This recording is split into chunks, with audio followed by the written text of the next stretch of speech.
So let's make a start. So hello everyone and welcome to the third Let's Talk Inclusion webinar series, where we explore a wide range of strategies to identify and support speech and language communication needs with guest speakers who are experts in their field. So before we start, just want to remind everyone that these sessions are recorded. If you haven't done so, please mute your mics, just in case if you're somewhere communal. The one thing I will make you aware, just please avoid sharing any confidential information during this session as it's recorded. It's just saves rather than have any confidential stuff on this webinar series. This is the third webinar series and it's been extremely popular. The subscription keeps growing. We've had a lot of feedback and thank you for sharing the links to the YouTube channel. We had over 60 people sign up to this one. It's just lovely to see so many people interested and really keen in spreading the word on how we can support more and more people like yourself, really. And thank you for being part of this journey and this growing community of ours. So before we kind of move on to the next thing, there's a little small clip that our team has prepared, and it just covers a few pointers. It's got some music in the background, but I just want to share towards the end, I will be sharing a discount code this week on our Chatbot Academy courses that'll give you up to 25% discount. So do take a snippet of that code towards the end. Let's start off with this. It's the first time and I class myself as a techie. I take that as a personal thing. Let's try this on.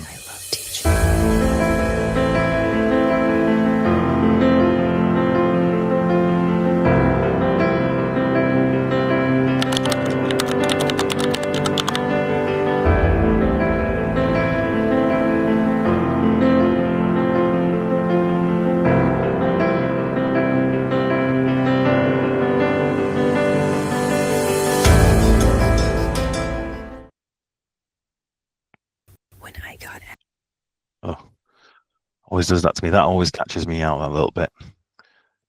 So let me introduce myself. My name is Asma Khanum and I'm your host. I am the Chief Operating Officer here at Chatbug. And alongside overseeing the day-to-day operations, I also lead our work with schools, education partners, the NHS, local authorities. And there's quite a few names that I recognize like always, and thank you for joining us. And those who are joining us for the first time, it's absolutely lovely to meet you, even though I've not seen most of your faces yet, but I hope to at some point. I've had the privilege of supporting lots and lots of schools across the country, creating environments where all children are included, including those who are neurodivergent, can communicate, learn and thrive. I'm particularly pleased to welcome you all today. And today's session is all about supporting speech, language and communication needs in schools and how we can do this in a way that is practical, sustainable, inclusive, of focus too. Now we have, like I said at the beginning, we have some guest speakers. The first one I'd like to introduce, which is our very own CEO, Asma Khanum, and I'm going to just ask Asma to give an introduction about herself. It's late in the day for you, Yasa. And do you know what? If you need to see a good speech and language therapist, I think I can recommend one. I'm Asma Khanum. I am the CEO of Chatbug, and I am a speech and language therapist by background. I've been working as a speech and language therapist for over 25 years, and professionally, you know, I'm absolutely really geeky about speech and language. It's something that's always fascinated me, how we all learn to communicate and how humans interact and communicate with each other. But another kind of, I guess, bow to my string to my bow is I am a mum to neurodivergent girls, and I am also neurodivergent myself. So I really understand the power of communication and language skills and the oracy. Oracy is something that I'm really passionate about that we're going to be talking about today. So my background is originally started off in early years as a speech and language therapist as well. But I later moved on to working in other areas, including SEMH and the Youth Justice Service, and everything in between, really. So I'm really, really excited to be on this webinar with our next guest, who I will pass back to Yasa to introduce. Thank you very much, Asma. And yes, the next guest we have, let me flick over this, is Yinka Ogunnusi. And she is an early years children education scholar and specialist in inclusion. But I'm going to ask Yinka, can you please introduce yourself? Thank you, Asa. You've introduced me, but I'm Yinka Ogunnusi, and I'm an early childhood educator. I've done this for just a little under 20 years in a variety of roles, practitioner, owner, manager, academic, professional development facilitator. And right now, currently, I work as a consultant, and I work with early childhood educators um, internationally across the globe, supporting them to work in inclusive and critical ways. It's nice to be here. Can I just say, Yinka has been really humble. She absolutely has not done herself enough justice there. If you are not following Yinka, please do. She shares amazing content around early childhood development and practices that you can really incorporate into your everyday practices. Honestly, I find it really inspiring seeing your content and just how you share the information. So I'm really excited for you to be a guest speaker here to share your knowledge. I'll hand back to you, Yasser. Thank you very much, Asma. I was going to say that. I was going to say that because, yeah, I think Yinka's definitely not done herself any justice with that intro. You need to work on your intro, Yinka. Can I just say, please, feedback live. But I've obviously followed and seen your content, and obviously and met, and we've had meetings and had some really detailed discussions. And it's lovely to see the passion, but your work actually shows that you've done in your experience. So before we begin as we begin this session, I'd like to take a moment to reflect on why this topic of oracy is important to us. And in the last one, those of you who are joining us for the third time or the second time, last time we spoke about this article where we discussed this was something that was released about since 2020. 89% of primary school teachers have reported a decline in pupils' oracy skills, and this was a very hot topic. It still is. Look, you know, this is only our second month. This is going on since 2020, so to be honest, I think we're a bit slow on this one, but nevertheless, it's still a hot topic, and this really stood out to us. So we decided to explore this issue further. And before I actually go into this any further and start the questions and answers, what I would like to say to all of you is that all our webinar, the Let's Talk webinar series, is available for people. If you're joining us for the first time, the previous two are available on our YouTube channel, and you can go on there and view them. This webinar will also be available and emailed out anyone who's attended today, but once again, it will be posted onto the YouTube channel. So today, we're going to discuss oracy a little bit further. So here's an article on the Test magazine from Professor Neil Mercer, argues that oracy should be the core part of curriculum, not an optional extra. He suggests that improving children's ability to speak, listen, and reason together is fundamental to learning across all subjects. So let's start with Yinka. Yinka, do you agree with Neil Mercer's view that oracy deserves a more central place in our classrooms? And in your experience, how have these changes in children's speech and language skills impacted day-to-day teaching and learning? Thank you. Yes, sir. I do agree. Am I audible enough? Yes, yes. Yeah, okay. I do agree that oracy should have a central place in the curriculum, but I would limit my contribution to early childhood education because that's where I have specialism in. And well, if I do spill over, I'll try to just stay within the scope of my knowledge. So it ought to be, and it ought to already exist in our classrooms. It ought not to be what we're fighting, something we're fighting for at this point or asking for, but because school as a concept, I call it a teacher show where you've got the teacher up there, and the hierarchy is organized in such a way that the the speech, the language is dictated, is controlled by the teacher. That reduces the possibility of having oracy-rich curricula in our schools or in our educational context. So this is something that ought to be happening, that ought to be seen in our schools, in our curricula, and we with the things that happened in the past, COVID and all of that, we tend to be playing catch up with virtually everything in the curriculum. And I think that should be across all tiers of education. This most especially with early childhood.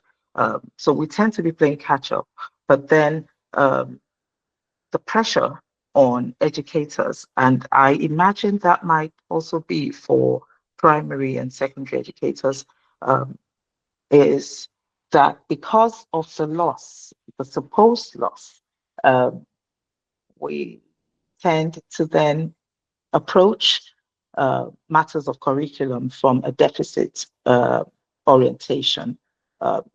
Like I said, trying to play catch up, thinking of what children cannot do. And that has so obscured our vision of what children can do. So the changes that may have happened or occurred should not obscure our vision of what children can do. We should still be looking for what the fonts of knowledge, the strengths that our children have, rather than just what they don't have or what they've missed. So I'll keep it at that. Oh, that's really good. That's actually, thank you for that. That's really insightful. And I think I'm going to move this on to Asma. So Asma, building on from what Yinka said, what are your thoughts, especially around the previous article we discussed last time round? I'll put this to you, the 89% decline in oracy, which is huge. Yeah, absolutely. It's such an interesting topic for me, because for me, oracy and what we as speech and language therapists do is so interlinked, and it's one affects the other, and it's just a no-brainer. So from an SLT's perspective, oracy is very much around the ability to understand and use spoken language.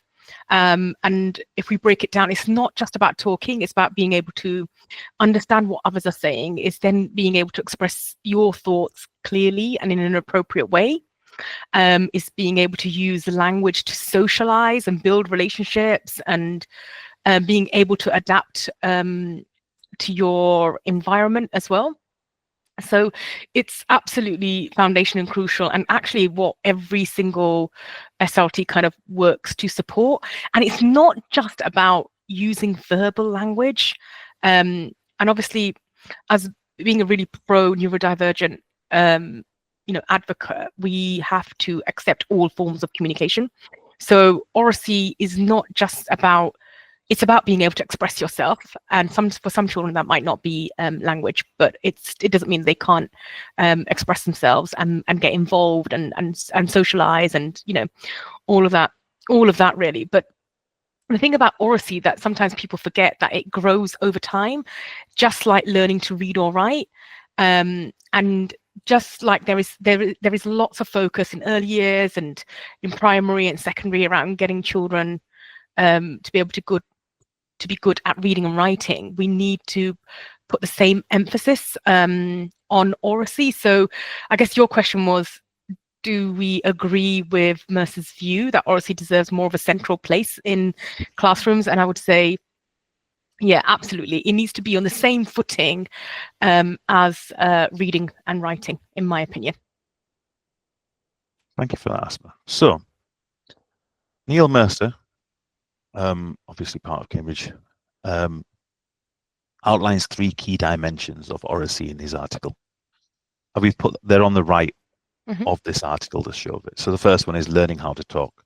That's about developing children's ability to speak effectively in a range of contexts. And number 2, learning through talk. How well is talk used as a teaching and learning tool, so that teachers' skills how well they get students actively involved and learning about talking, which is the understanding of the mechanics of language, vocabulary, and etc. Let's focus on the first two, which is learning how to talk and learning through talk. So I'm going to throw this to you first, because I was with Yinka before. How do you translate Neil Mercer's ideas of learning how to talk and learning through talk into everyday classroom practice?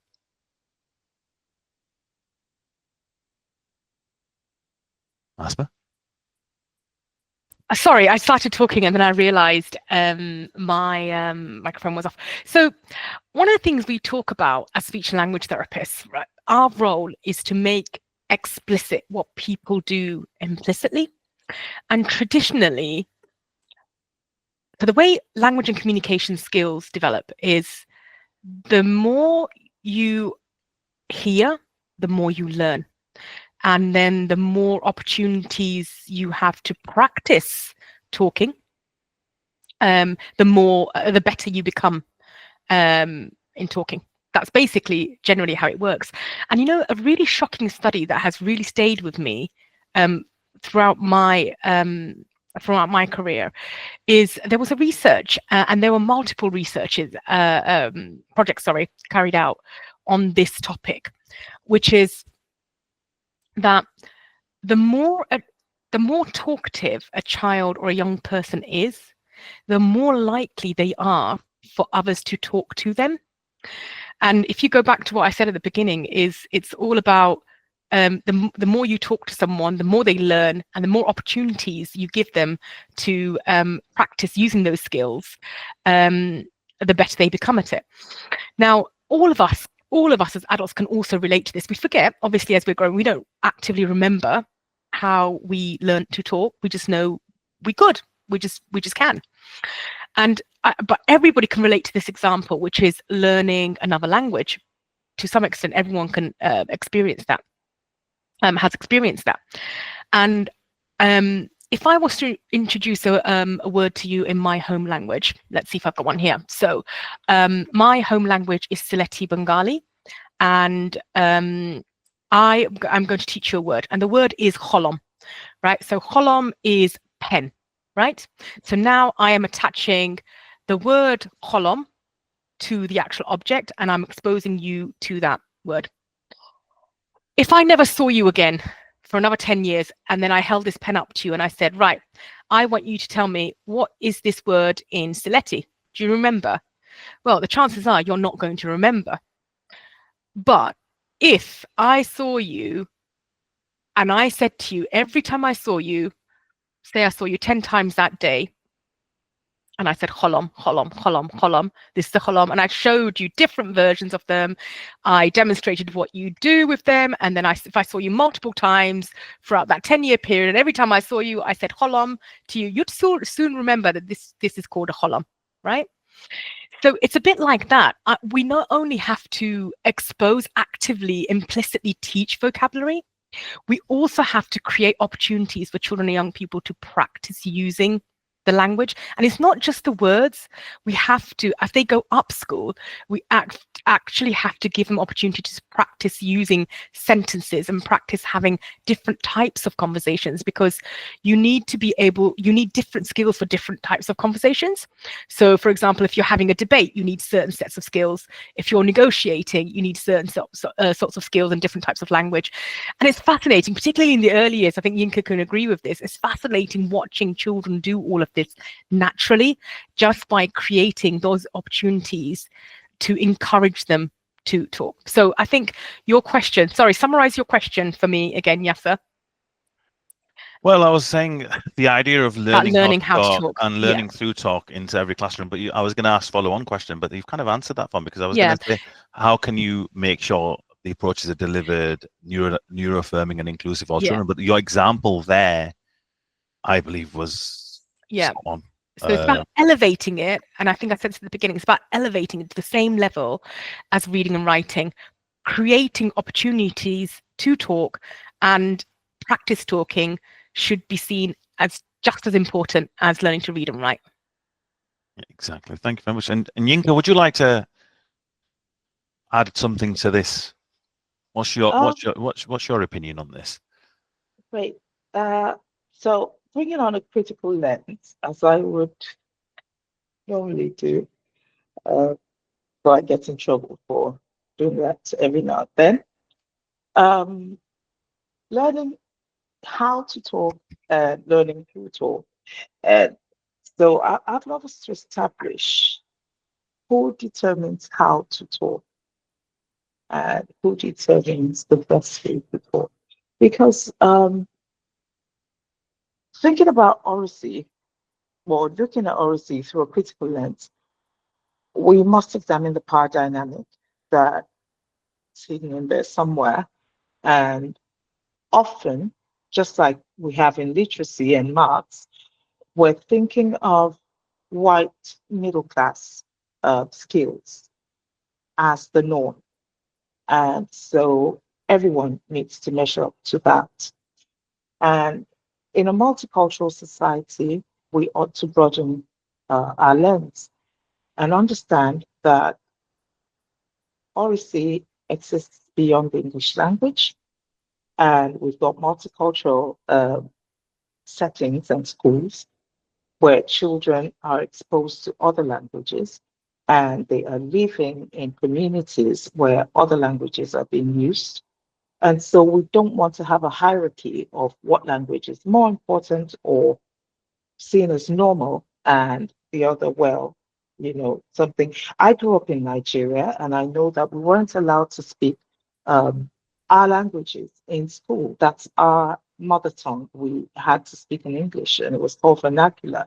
And looking back, I think, I asked myself, how could Nigerian teachers ever do this to Nigerian children?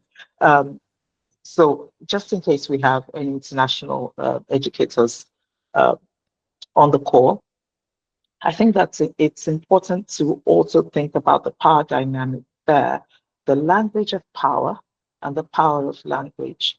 And then in the early years, talking about everyday classroom practice to answer your question,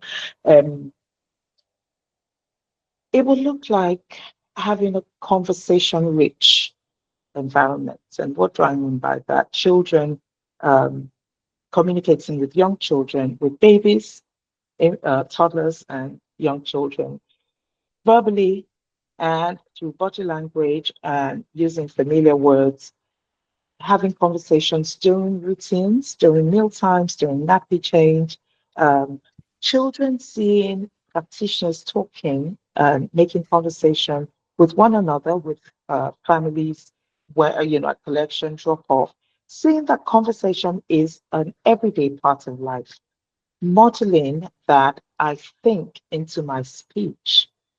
Sometimes we need to do silly things. And in reading, the way we set forth reading as an activity as well, showing that thought has gone into the writing of the book and more thought is going into the reading and sharing of knowledge whilst using the book. So joint listening, serve and return reactions that build the brain, where there's constant communication between child and adult, and ensuring that children know that their ideas matter. Children are free to initiate conversation in the classroom and they're free to follow their interests because children would naturally want to communicate when they are involved or engaged in things that interest them.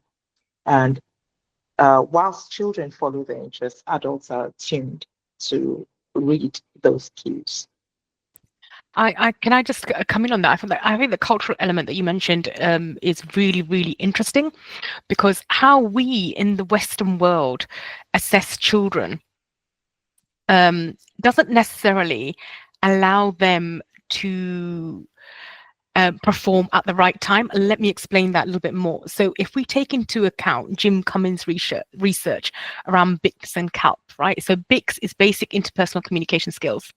They develop far earlier the cognitive academic language proficiency, the stuff that we need for children to show that they're able to perform on academic tests.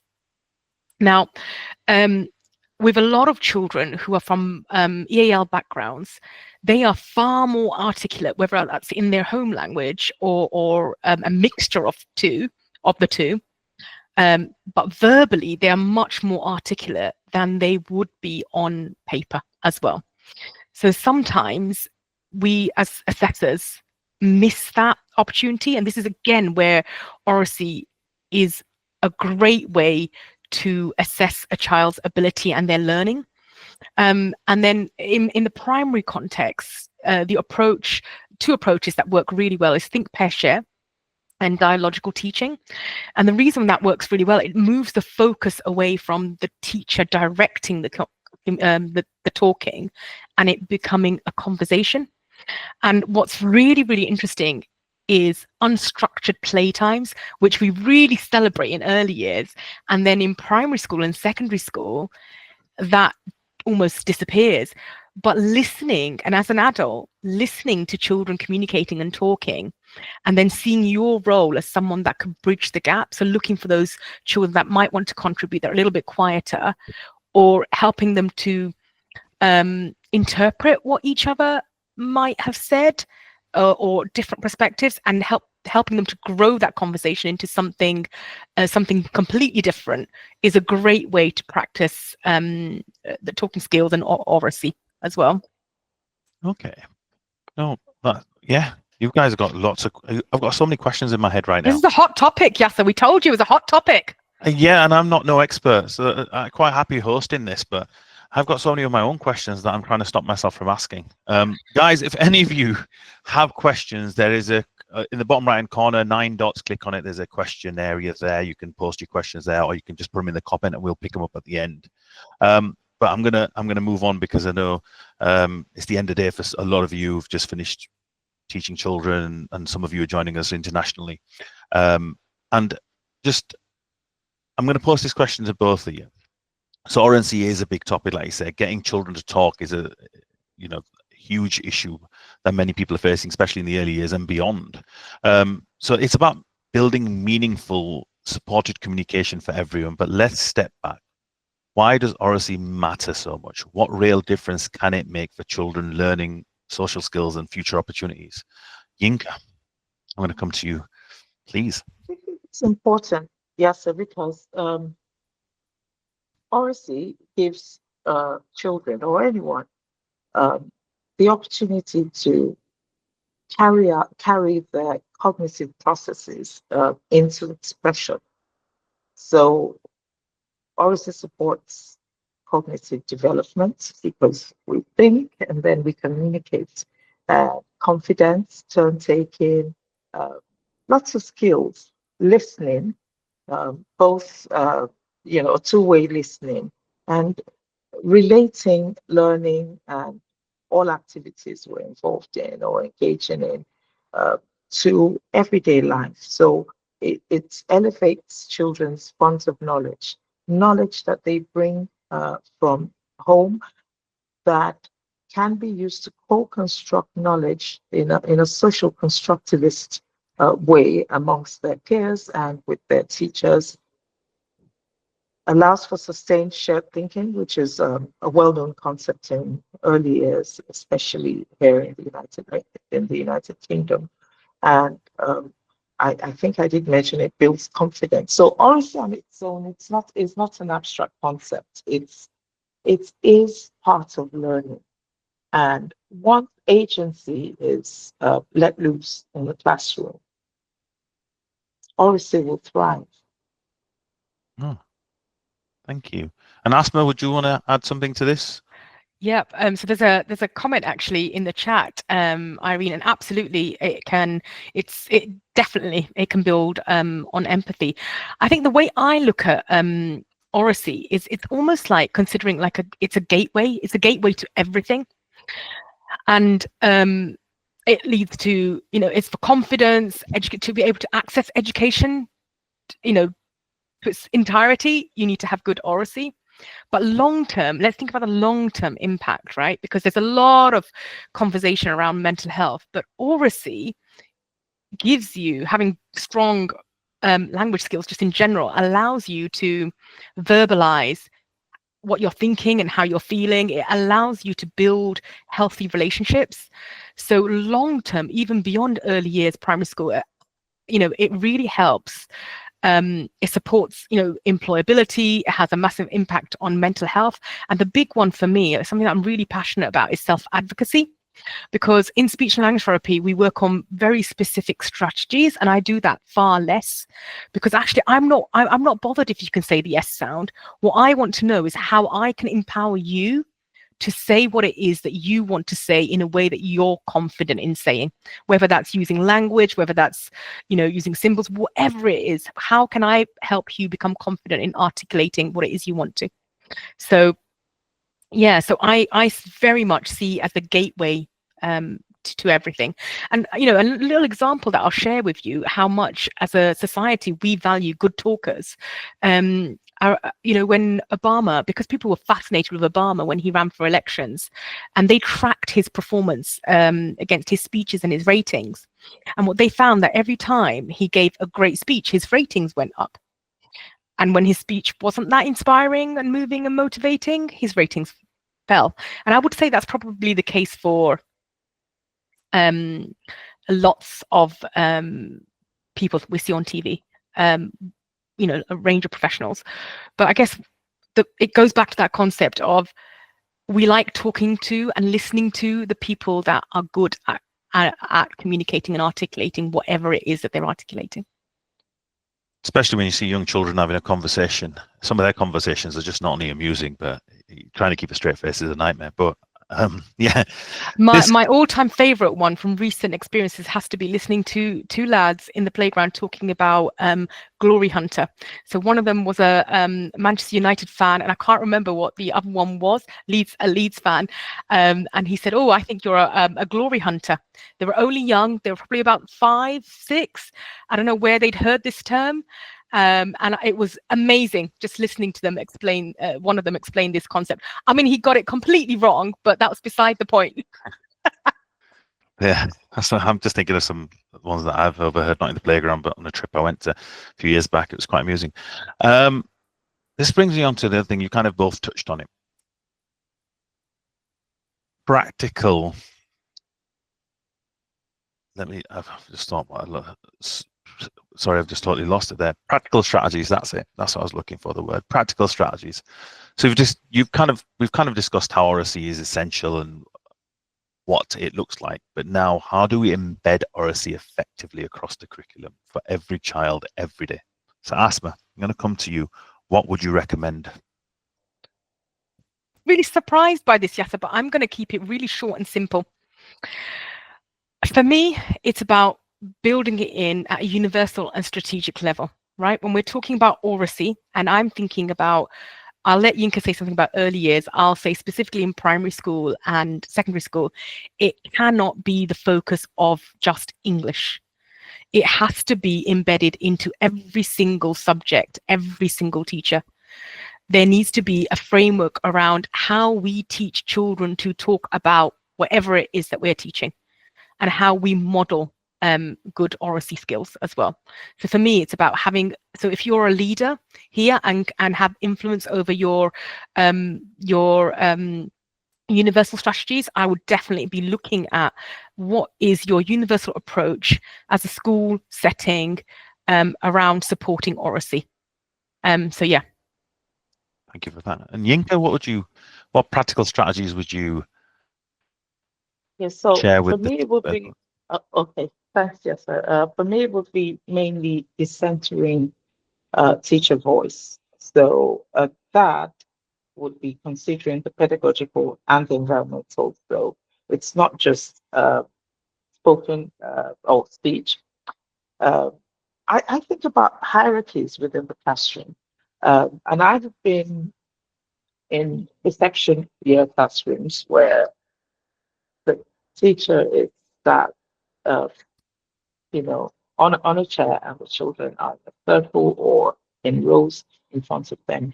And for me, I would remove such hierarchies. I know that we teachers sometimes need to use that because of visibility for every child, but then we can rearrange to have, whilst I was in those classrooms, those reception unit classrooms, I'd rather use space differently and be on the ground with children, because then that shows children that it's not just about listening to the teacher and speaking only when they're asked to speak, or communicating only when the teacher allows it. But then there is agency, and children know that they have a voice and they will be heard. So that's a main one for me, to be center teacher voice and teacher presence. It doesn't diminish education in any way. I know that we are cultured to think differently, but if we know differently, we can act differently.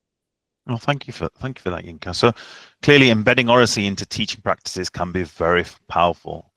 But how do we do this in a neuro-affirming way? For example, many people mistakenly think that oracy simply means talking, and it does seem across that way in a lot of places. But should we start by understanding the different communication styles of children and people, and what's next?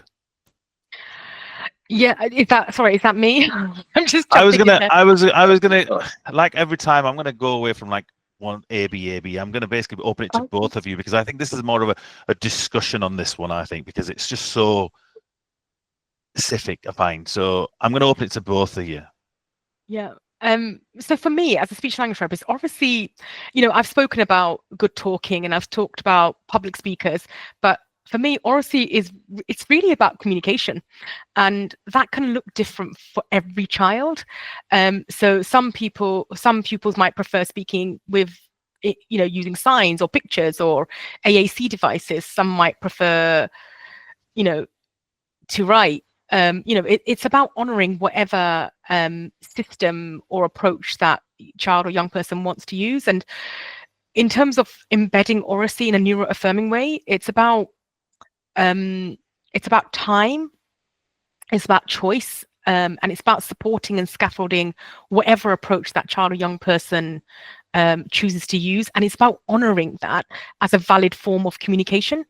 I'm not in classrooms as much as I used to be, and but I'm a mum of 3 children, and believe me, as a speech and language therapist, sometimes I want to tell them to be quiet and stop talking, and I would be completely lying if I said I didn't ever say that to them. I do, but equally I make time for conversations. And I think I might have said this before in one of my other webinars, but there are times in the day, at home and at school, in every single setting, where communication happens naturally.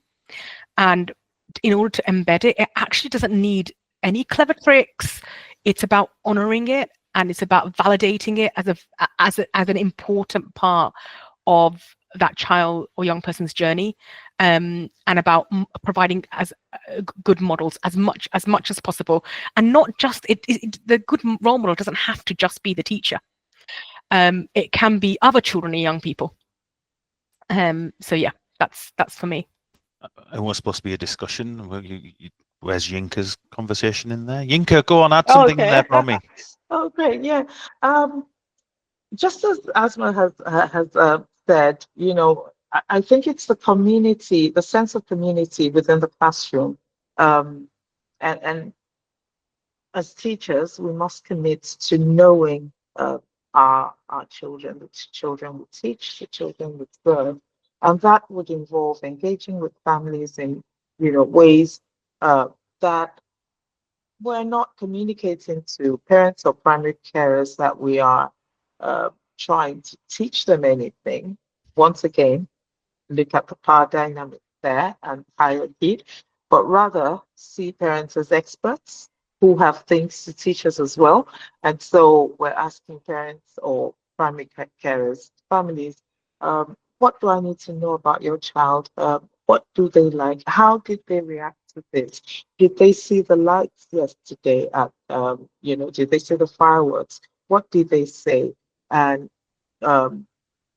then also supporting children within the classroom to, we talk about neurodivergence freely in the classroom with children, we talk about disability with children freely and letting children see that it's a community, and we are all here to support one another. So we're presenting neurodivergence and diversity as a positive thing to be celebrated in the classroom and to be freely discussed, to be freely shared and freely supported. And, what we offer children as well. And I think Asma touched on that. Children may want to paint their communication. They may want to make a noise, to indicate what they would like to communicate. So we're not limiting it to speech alone. We're giving the child the ability to use their 100 languages in early years. Fantastic. So there's loads of different communication styles for children out there, and we have spoken a lot about early years and primary settings and schools of all ages. What are some of the tools or strategies that teachers can use across different subjects to promote speaking and listening for all their learners? Could either of you share some examples and practices that teachers can put in place? Asma, do you want to go for this one? You're on mute, I think. Sorry, I've done that twice today. So some practical strategies teachers can start with tomorrow. Is that the question? That's what I want tomorrow, straight away. Okay, so tomorrow, right. First one I would say is introduce structured talk time. There is so much. I remember in the old days, I'm not that old, but I remember going into schools and teachers would be like, what about the writing? You need to have time and feel comfortable. Please embrace this. You need to have time in your day where the focus is just on talk. And this is for any subject, any age group. So having structured talk time. The thing with structured talk time is you can plan for it. You can plan the topics, you can plan the vocabulary you want to hear, you can plan the groups, you can plan the pets, you can plan for that if it's a structured talk time. So that's my top number one. Vocabulary walls. Obviously, I'm a speech and language therapist. I love vocabulary, and I think so. English is my second language. I grew up speaking, a mixture of Sylheti Bengali and English. That was how I communicated. So I'm, still learning how, and I am neurodivergent. So the way I learn language is still very much like all you other neurodivergent children. Is I mimic what's around me in the environment, but I need to hear other people. I need to hear other people use words, and I mimic the words that I hear in my environment. So I'm still learning words from my children. My eldest daughter, she has a phenomenal vocabulary, and she'll come home and she'll use words, in a very natural way because English is her mother tongue. So knowing that vocabulary is fundamental to being a good talker, to oracy skills, to everything really, and the wider the range of vocabulary you can expose your children, young people to, the better. And there are lots of different ways you can have vocabulary walls, but having images of the objects, images of the vocabulary that you're trying to teach is really important, and send those home. So parents who are from, anyone really, it doesn't just have to be because they're EAL, but if parents don't know the vocabulary that you are teaching in school, they can't support that at home, and they might not know to ask. So if you can send vocabulary that you're targeting home with images so they know what they are, you're making that easier for them.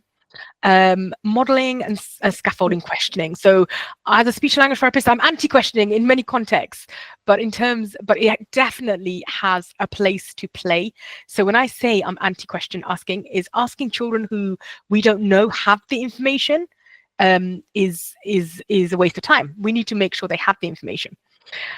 So especially for young children. So the approach that I use is it's a 5-finger rule: comment, comment, comment, comment, and then ask a question. But also questioning has a good place, has an important place, because you want to know how much information they have, so you know where to pitch it and start pitch your teaching. So, but modeling questioning and asking and giving responses is really important. So there we go. There's my top 3. So structured talk time, creating some kind of a vocabulary wall, and modelling and scaffolding questioning. Yinka. Yeah, I would say books. And we tend to look at books as just for literacy alone, but books, I think we've not yet really explored what the power of books in our settings and in earlier settings in particular. So the choice of books, what kind of books do we have within the setting? How are they displayed? So what kind of books? Books that speak to the children, books that elicit responses, engaging stories, books that talk about children's lived experience. Then again, we look at the power dynamic in the books. How do the books introduce the characters? Who has the power? Books that celebrate difference. So even if you were reading to a 2-month-old infant, a 6-month-old infant, or a young child, reading them doesn't just involve a narration, but then there's a narrative around the activities. So I pick up a book, and rather than say we're reading this today or the child has chosen, I could pick up a book and say, so and so looks angry. I wonder why they look angry today. Something must have happened. Shall we find out? And then that already begins to elicit interest, a response, or, oh, so and so has got a blue hat. And a child can say, my dad's got a brown hat. And then conversation starts. So there's so much we can do with our books. We can do with books, starting from the choice of books to how the skill of the practitioner in using the books. Fantastic. That's a really. I completely agree. I Can I like just that. jump in there with another Yes. example? So somebody's mentioned here sentence stems. Yes, absolutely, they're great. So for those of you who don't know what sentence stems are, it's providing a starter. Like I agree because, or another perspective might be, so modeling whatever it is. But I just wanted to quickly come in there and talk about neurodivergent children, because they might need something that's visual and tactile just to provide that scaffold. And something, Dr. Caroline Westby, again, if you have not heard of her, look up her research. It's she's a speech and language therapist based in the US, and narrative therapy is her main area. And she's worked with lots of different communities, and she's worked with Native Americans. And I can't remember what the technique is, but so there's a massive focus on oracy. Sorry, it was Dr. Caroline Westby. She, so this approach, the approach that they do, so one of the things that we do in Western storytelling is that we have repetitions of 3. So 3 little pigs, the billy goat's gruff, Goldilocks and the 3 bears, there's always a repetition of 3. And we have this happened and this happened and this happened. But in other cultures, the way they share stories is very different. And there's multiple levels, right? So some might have even up to 8. And with the Native Americans, they use this approach where they will tie knots in the hair. They plait and they tie knots as they're telling the story. But I have used something in my clinical practice that resembles that. So it's wool, it's braided, and it is plaited, but within attached. So using Velcro, I will attach some symbols. So the idea is that they hold it in their hand and they're telling a story, and they learn to recognize from touch what that part of the story should be. So the sentence starter and then the characters, and they can work their way through this plait, this woolen plait with these symbols that gives them that tactile feedback. But that's the way to do it for just take into account neurodivergence. Thank you, Asma. Thank you, Yinka. So inclusions is core for what we do here at Charbook, not just for the clients, but also for the companies and professionals we work for, because everyone's at a different stage in their journey. Some people go forward and they come back. But how can teachers create a communication-rich environment that honors every child's unique way of expressing themselves, while also fostering collaboration and respect among peers.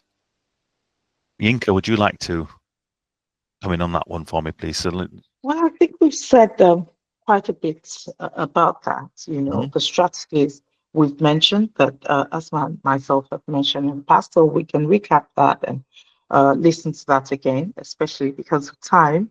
I'm also conscious yes. about time.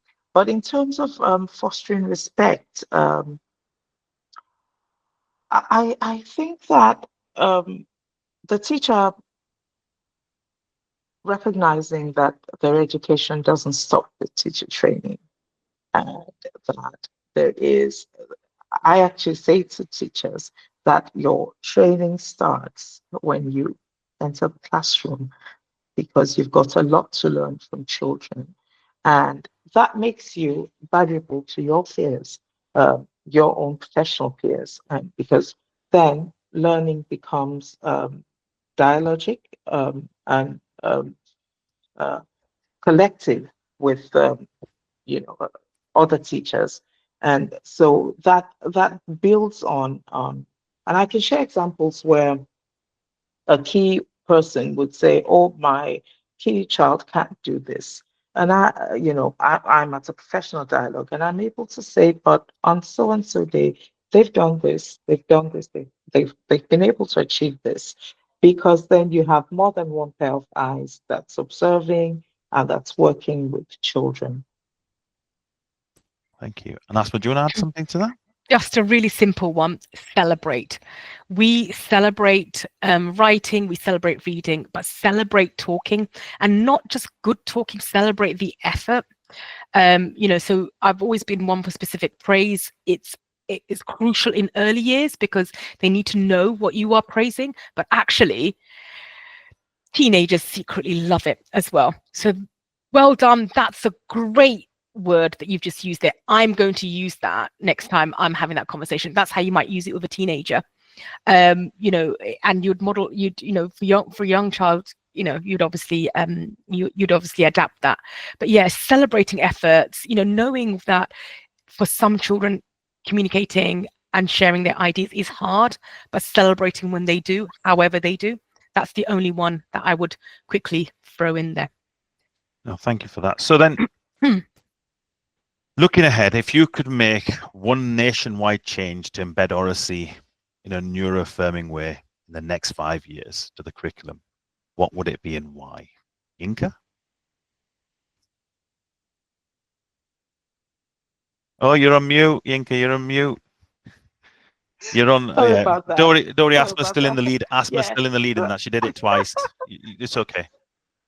So I would take a shift from rigid, controlled, task-driven classrooms to classrooms that promote, and curriculums that promote children's agency. So we'll start from the child.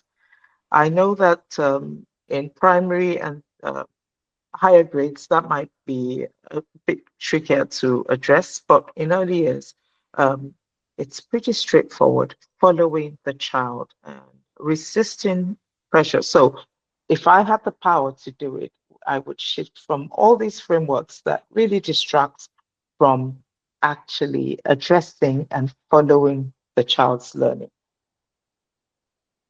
Okay. And Asma? I will keep it very concise. I would say that we do need a framework, but a very structured, unstructured one. But it's a national framework with a focus on oracy, co-designed by children and young people, because they know exactly what they need from us, and taking into account neurodivergence as well. Thank you for that. So I think we're getting closer to the end now, guys. And if you have got any questions, this is the time to post it on the chat or in the Q&As, and we'll get Yinka and Asma to respond, and we will pose them questions to them. Based on this discussion, I think a lot of you guys are here because you're passionate about what we do. And this is a word, according to a Pearson Schools report, 40% of teachers feel their training didn't adequately prepare them for the support diverse communication needs. And there's a big gap that most people feel. Now, we are Chatterbug Speech Therapy. We support lots of schools with speech and language therapy. And here is a program that we call the Teaching First program, which brings together a lot of our products, allows people to be trained to become communication champions in an organization, have access to an app to carry out screening, which gives them interventions and activities to do with children, and ongoing support via link meetings with an actual speech and language therapist whilst they can do intervention first. If you do want to take a snippet of this, this will take you to more information to allow you to book a meeting if you want to understand more about this. And on top of that, I'm just going to flick over to the screen. Here's the coupon I said earlier on that if you want to take a snippet of this, is giving you 25% off on all courses on Chatterbug Academy, and it's valid till the 31st of August. Now, this is our last webinar until September because everyone's going to break up and the turnout's not going to be wrong. But before we go into any questions and answers and answer some of the questions we've got, I just wanted to share something really. I don't know if this is the right place, but I came across a young man a few years back who English was an additional language and didn't express himself well, only to bump into him and his family, and he told me that he had a poem published in the Young Poets Laureate program 2024-2025, and I want to read this out because this child doesn't express himself well, but he's managed to express himself on a piece of paper. I remember him because the only thing I ever heard him ever shouting in circles was chicken malarkey. That's all he ever said was chicken malarkey walking around a playground. And then seeing this and allowing me to take a picture, and I've got permission of this poem that I took, and I was really proud of this young boy because he's 8. So today, at this day and age, he's 8 years old. And he named his poem Breakdown. Breakdown with a frown, turn it upside down. Time for a snack. No. Break down, look around. No frown. Good. Fall down, right to the ground. Look again, no friend. Ha ha ha, run, just for fun. Ha ha ha, run, just for fun. Break down with a frown, turn it upside down. Look again, no friend. It's the end. Speaking to this young man after reading this poem, I was really amazed about it. It kind of shows how much it means so much that he's not only managed to express himself, but since then I've had quite a few discussions with this young man on off, and it was an amazing poem to see 4 years down the line he's actually had a poem that someone submitted and was published. So I want to get over to questions and answers. Some questions that we've got here. Let's have a look. Have we any questions posted, or have you been answering them as you've been going along? I've been doing a really good job at multitasking today, and I have answered things along the way. People have been very chatty today and sharing lots of ideas. It's lovely to see because obviously we can share our knowledge with you, but for us at Chatterbug, it's very much about creating spaces where people can connect and share knowledge and grow their networks and learn from each other. So it's lovely to see everyone sharing ideas and knowledge. You've been fantastic. But if you have any questions, by all means, I'm one of those people that always has questions later. Quite often, my team will receive messages from me in the middle of the night when I've just thought of my question. So if you are like me and you have questions later, feel free to message us. Both Yinka and I are on social media, on LinkedIn as well, but we are on all platforms. Yinka, are you on all platforms? Or is it mainly LinkedIn? Not very active, mainly LinkedIn. Yeah, mainly LinkedIn. So you can always connect with us and ask us any follow-up questions as well. A feedback form has just been shared. If you'd like to, please complete the feedback. These have been so successful, way more successful than we had anticipated, and we want to keep them going. But we would like ideas from you about future topics. We have some ideas, but we would like to hear from you about any future topics that you would like to hear from us and would like us to share. So I'm going to call this session to an end. Thank you everyone for attending. This is a link to Chatterbug Academy if you want to take a snippet of this. And I hope to see you in September on the next. Keep a lookout for the email. Thank you, Leanne. Thank you all. If any of you want to invite me, I'm more than happy to come around for a cup of coffee during working hours. Outside of working hours, cup of tea. Thank you, Rima.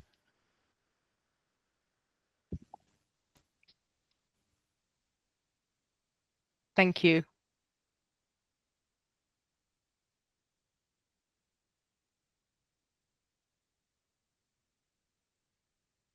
Thank you, Irene.